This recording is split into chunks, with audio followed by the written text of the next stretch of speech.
저는 오늘 역대하 22장 또 23장에 걸쳐서 여기에 나오는 사건 진짜 드라마틱합니다. 사건 이거를 여러분과 나누면서 하나님의 어떤 뜻, 하나님이 우리에게 주시는 메시지를 묵상하려고 합니다. 자, 먼저 이 상황을 얘기해 드리기 전에 이스라엘의 북왕국과 남왕국, 여기에 왕들 얘기를 잠깐 해야 됩니다. 자, 북왕국 이스라엘, 남왕국 유다. 그러니까 전체 이스라엘을 남북왕국으로 이렇게 부르죠. 근데 북왕국 이스라엘에서 오므리라고 하는 사람이, 오므리 왕조, 여기 이제 제일 처음 왕이 된 사람이에요. 왕조가 뭐 그렇게 긴 건 아닌데 어쨌든 오므리로 해가지고 한 4대까지인가 이어져요. 근데 오므리의 바로 밑에 아들, 이 아주 유명한 사람이죠. 아합. 이 아합의 부인이 더 유명하죠. 저 유명한 이세벨. 근데 제가 저 유명한 이렇게 표현했는데 여기 계신 분 중에서 이세벨이 누구지? 그러신 분들은 조금 회개하시고 성경 좀 더 읽으시고, 이세벨이 얼마나 유명한지 이세벨은 저 신약에서 나오고 계시록에서 나옵니다. 그러니까 신앙을 타락시키고 우상을 숭배하게 만드는 아주 악하고, 그리고 이스라엘, 북왕국 이스라엘을 완전히 진창에 빠지게 만든 여인이지요. 이방 여인이에요. 근데 아합하고 결혼하면서 그쪽에 신들을 가지고 왔어요. 그래서 북왕국이 온통 우상 숭배에 빠지게 만들었죠. 근데 아합, 이세벨 이 부부에게 딸이 있었습니다. 아달랴라고 하는 딸이에요. 근데 그 비슷한 시기에 남왕국의 왕들 얘기를 제가 잠깐 할게요. 아사, 그리고 여호사밧. 이제 아사의 아들이 여호사밧이에요. 아버지를 이어서 왕이 되지요. 근데 이 두 왕이 다스리던 시기에는 아주 나라가 행복했어요. 그러니까 아사 왕, 그 아들 여호사밧 왕, 이 두 사람은 하나님을 참 진실하게 섬겼고 하나님의 말씀이 그 나라 전체에서 아름답게 살아 움직이도록 그렇게 나라를 다스린 그런 사람입니다. 자, 두 왕의 시절에는 너무너무 좋았는데, 근데 여호사밧 그 뒤로 이어지는 뭐 아들로 다 이어져요. 여호사밧의 아들 여호람, 그리고 그 아들 아하시야, 이 이어지는 두 왕 때는 나라가 온통 망가집니다. 근데 나라가 망가지는 그 근본 원인이 하나 있습니다.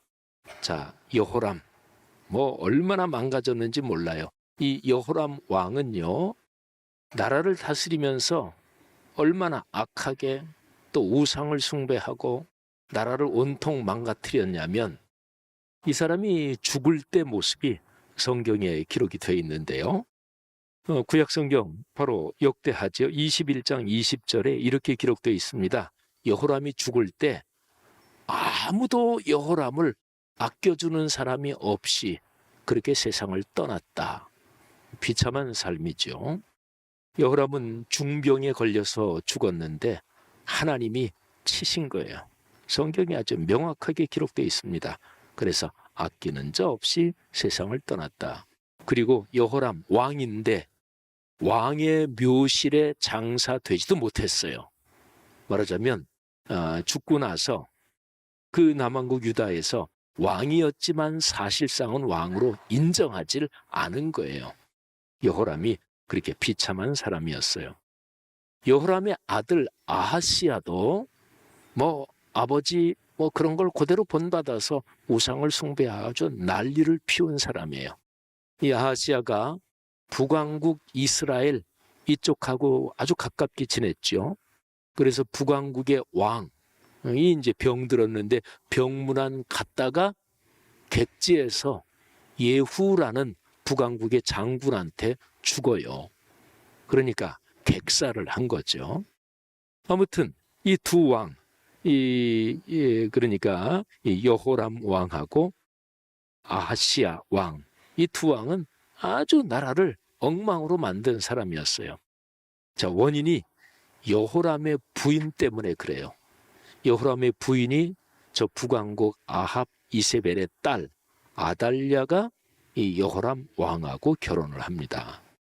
근데 이 아달랴 이 여인이 오면서 그렇지 않아도 이미 남왕국 유다도 상당히 우상 숭배에 물들어 있기도 한데 아합 이세벨 딸이 오면서 이게 아주 본격화된 거예요.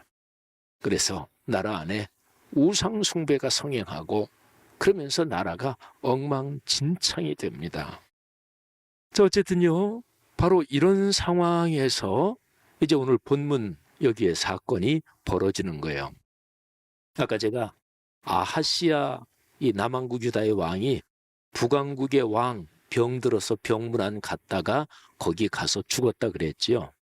근데 이 소식이 남왕국 유다에 전달이 됐겠지요. 근데 이 소식을 아하시아의 어머니 바로 아달랴가 이 소식을 들었어요. 듣자마자 왕이 될 수 있는 왕족들을 씨를 말려버렸어요. 싹 다 죽였어요. 그리고 나서 말하자면 왕의 어머니 아달랴 이 여인이 자기가 정권을 딱 움켜쥐었습니다. 그리고서 6년 동안 나라를 그렇게 다스립니다. 그런데 그 상황 중에서 이제 왕이 될 만한 사람들 뭐 싹 다 죽이는데 돌베기 1살짜리가 살아남았어요. 요아스라고 하는 왕자인데 돌베기.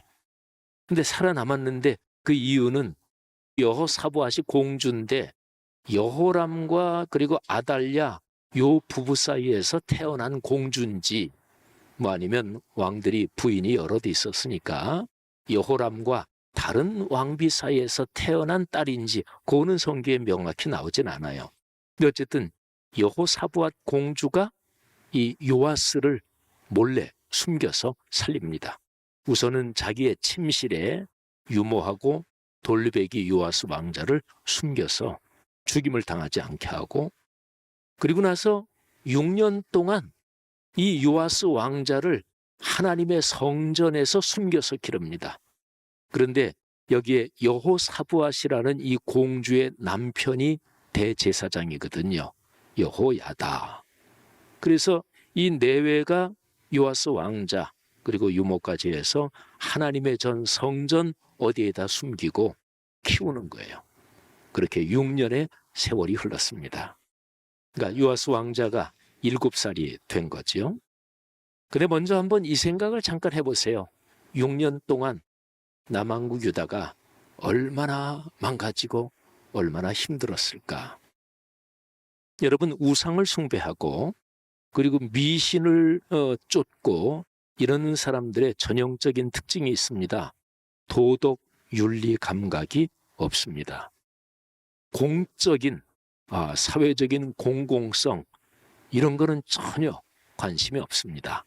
그게 바로 우상, 미신, 주술 이런 거 하는 사람들의 전형적인 특징입니다. 그 사람들에게 중요한 거는 누가 내 편이야 이게 중요한 거죠.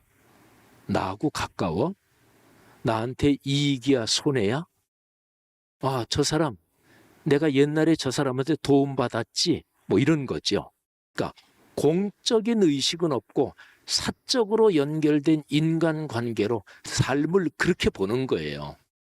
그러면 생각해 보세요. 이 아달랴 이 여인이 6년 동안 나라를 장악하고 있었고 우상 숭배는 뭐 말할 것도 없이 극심해졌을 거 아니겠어요. 그러면 아달랴 이 여인의 주변에 붙어있던 사람들이 주요 자리를 다 차지했겠죠.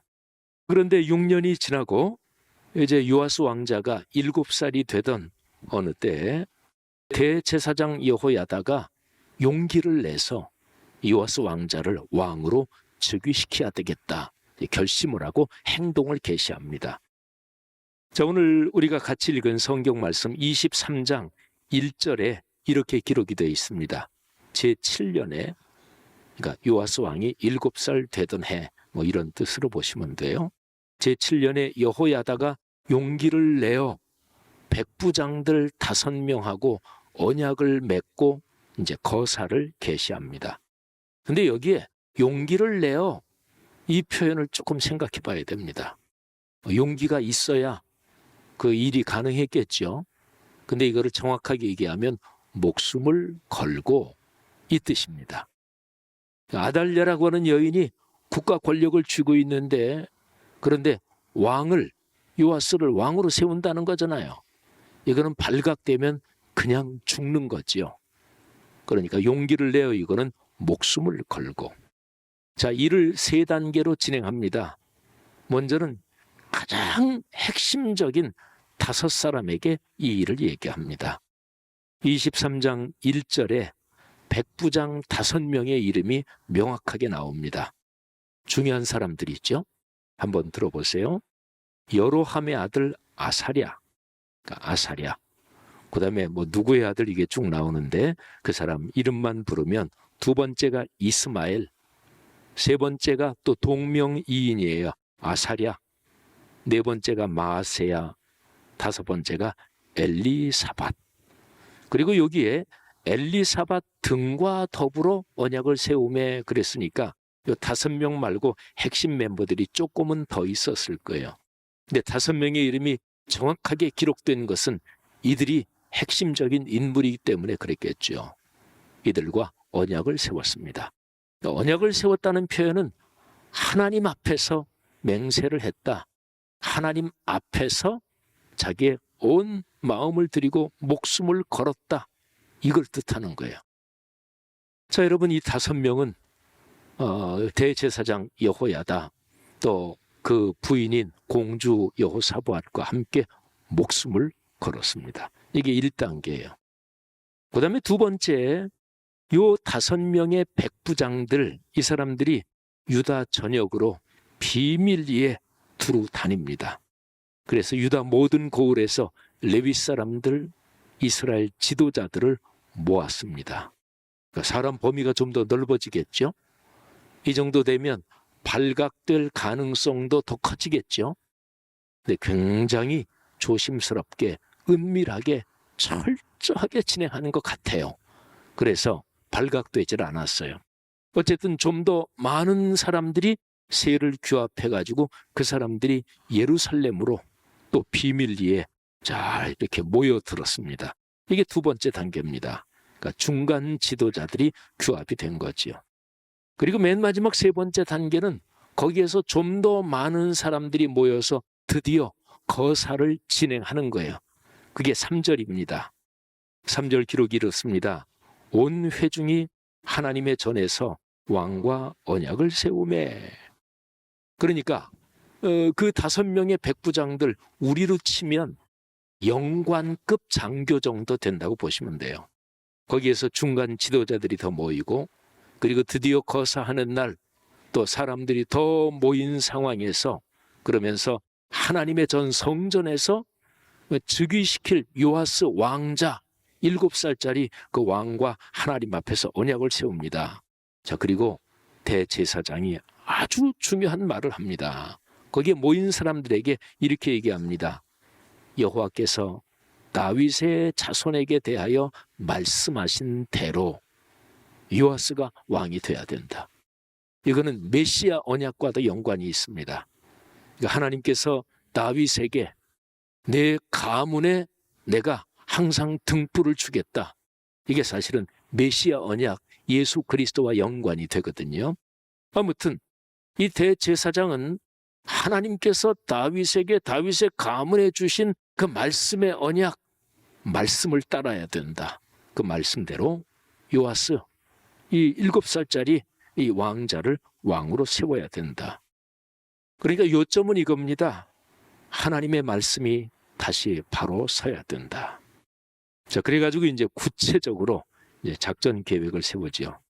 제사장들, 레위 사람들, 이 사람들은 비상시에는 칼도 차고 그리고 칼도 휘둘렀던 사람들이에요. 그 사람들이 당번을 맡은 사람들을 세 덩어리로 나눕니다. 3분의 1은 문을 지키고, 뭐 성전 또는 요아스 왕자를 호위하면서 중요한 문을 지키고, 3분의 1은 왕궁에 가서 미리 왕궁을 장악했겠지요. 그리고 3분의 1은 기초문에 있고 그랬는데 어쨌든 전체 거사를 진행하는데 아주 중요한 지점이겠죠. 그리고 백성들은 하나님의 전 성전 뜰에 쭉 있도록 그렇게 했습니다. 사랑하시는 여러분, 그래서 거사가 성공했어요. 아달랴가 이거를 알고서 뭐 반역이다 하고 이 여인이 막 소리를 치는데 어쨌든 거사는 성공했고 아달랴는 죽습니다. 사랑하신 여러분, 그야말로 드라마틱한 얘기잖아요. 근데 이거는 구약 시대의 이스라엘 그 국가에서 실제로 일어난 일입니다. 근데 하나님의 섭리가 이 사건 가운데 깊이 개입되어 있다. 이거는 역대하 오늘 본문 말씀에 아주 명백하게 드러납니다. 여러분, 여기에서 우리가 묵상하면서 받을 교훈은 다음과 같은 것들입니다. 먼저 첫 번째로 악은 가장 가까운 사람들을 통해서 들어옵니다. 여러분이나 저나 인생길을 걸어가면서 가장 가까운 사람들이 있잖아요. 가족, 당연히 뭐 가장 가까운 사람들이고 또 굉장히 친한 사람들. 교회에서도 또 유달리 더 친한 그룹들이 당연히 있지요. 근데 가장 가까운 사람들하고 신앙에 대해서 얘기를 할 수 없다. 분위기가 그렇다. 그 위험한 거예요. 예를 들어서 교회에서 친한 사람들, 남전도회, 여전도회든 이렇게 모여서 우리 말씀 묵상한 거 좀 나누자 라든지 우리 그 일을 좀 기도해보고 결정하자라든지. 근데 그런 얘기를 어떤 사람들 친한 그룹에서는 그런 얘기하면 아이고 혼자 신앙 좋은 척하네. 아이 엄마 그런 얘기 하지 마라. 이런 분위기라면 예를 들어서 그건 아주 위험한 그룹이에요. 말하자면 같이 예배 끝나고 어디 맥주 마시러 가자. 이 얘기는 자연스러운데 거기에서 같이 기도해보자라든지 말씀 묵상에 대해서 얘기한다든지 이런 거는 그 친한 그룹에서는 얘기하기가 너무나 어색하다. 그 아주 위험한 그룹이죠. 기억하세요. 악은 가까운 사람들을 통해서 들어옵니다. 구약 성경에서 이방인들과의 결혼을 엄격하게 금지한 그런 본문이 많아요. 그건 요즘하고는 상황이 틀려요. 근데 구약 시대에 다른 민족 그러면 각자가 다 섬기는 신이 있어요. 그러니까 여기에 아까 제가 말씀드린 남왕국 유다의 여호람 왕이 북왕국의 아달랴 그 공주를 자기 부인으로 맞았을 때 이 아달랴가 자기 엄마 이세벨이 들어온 온갖 우상들을 다 그대로 갖고 들어온 거예요. 그래서 이제 구약 성경에서는 이방인과의 결혼을 엄격하게 금한 거지요. 아무튼요, 꼭 기억하세요. 나랑 가까운 사람들이 누굽니까?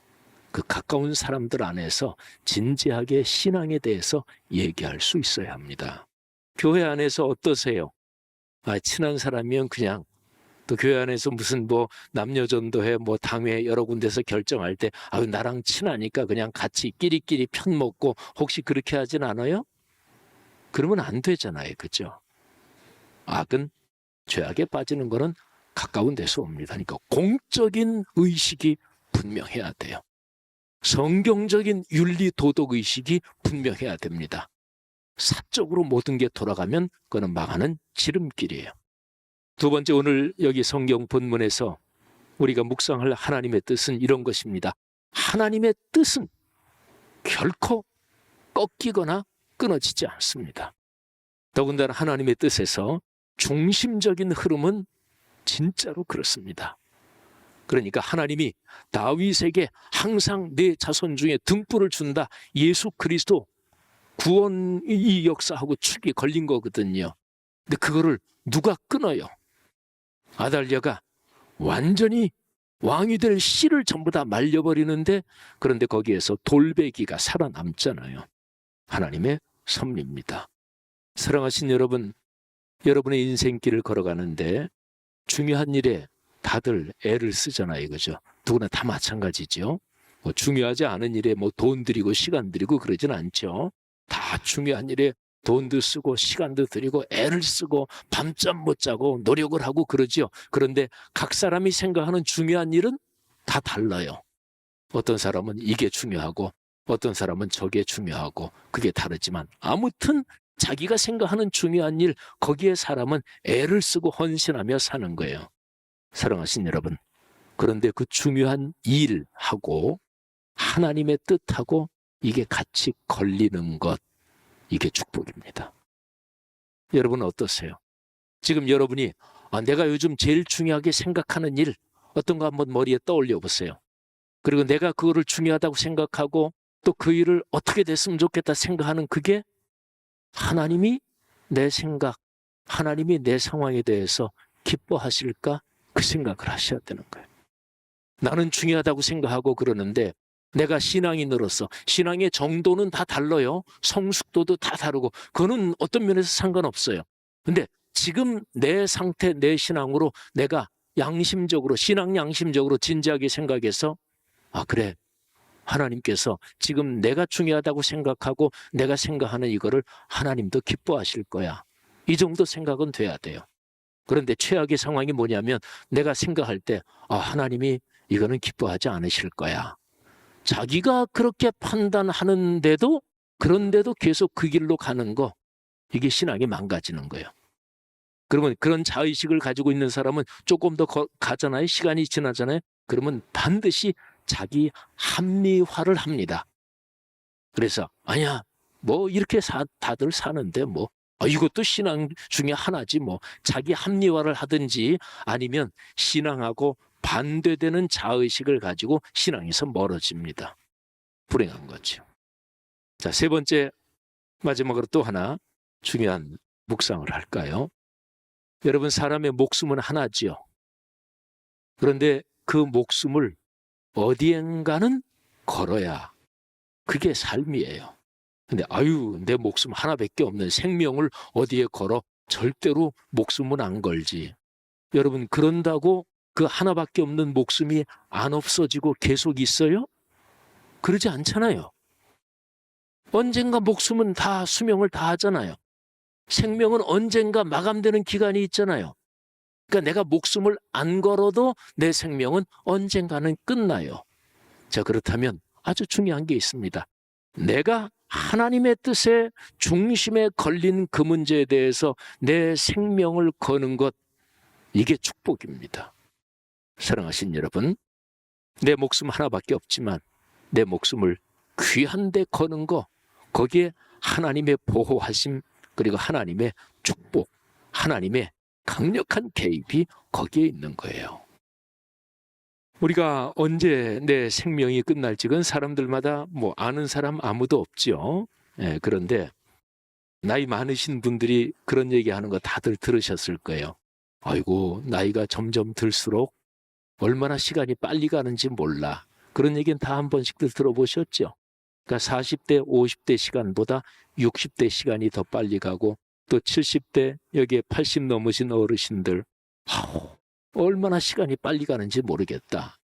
근데 제가 60 중반을 조금 넘고 보니까 저보다 훌쩍 연세가 많으신 분들한테 들은 그 얘기가 실감이 나요.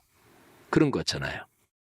그리고 내가 언제 내 생명이 끝날지는 아무도 알지 못하고, 그러면 성경의 이런 표현이 진짜 맞는 거예요.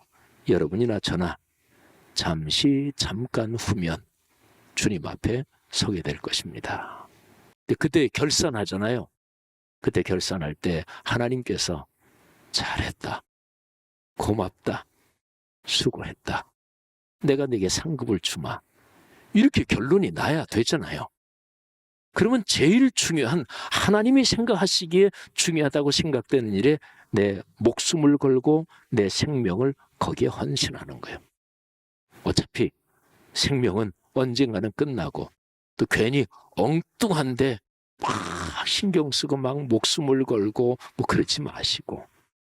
사랑하시는 여러분, 한번 생각해 보세요. 여러분은 지금 걸어가는 삶에 무엇을 가장 신경 쓰십니까? 또 어디에 목숨을 걸고 또는 여러분의 생명을 헌신하며 사십니까? 하나님의 뜻, 하나님의 거룩한 말씀을 묵상하며 하나님이 기뻐하시는 일에 여러분의 생명을 드리시기를 주님의 이름으로 축복합니다. 그분에게 드리면 그분이 생명의 주인이시니까 그분이 가지고 계시는 게 안전하지 여러분이 가지고 있는 게 안전해요? 내 생명 가장 중요한 거 하나님의 손에 있으면 그게 더 안전한 거잖아요. 성도 여러분들이요, 이런 하나님 신앙의 깊은 깨달음이 여러분과 저 우리 모두에게 넘치기를 주의 이름으로 축원합니다.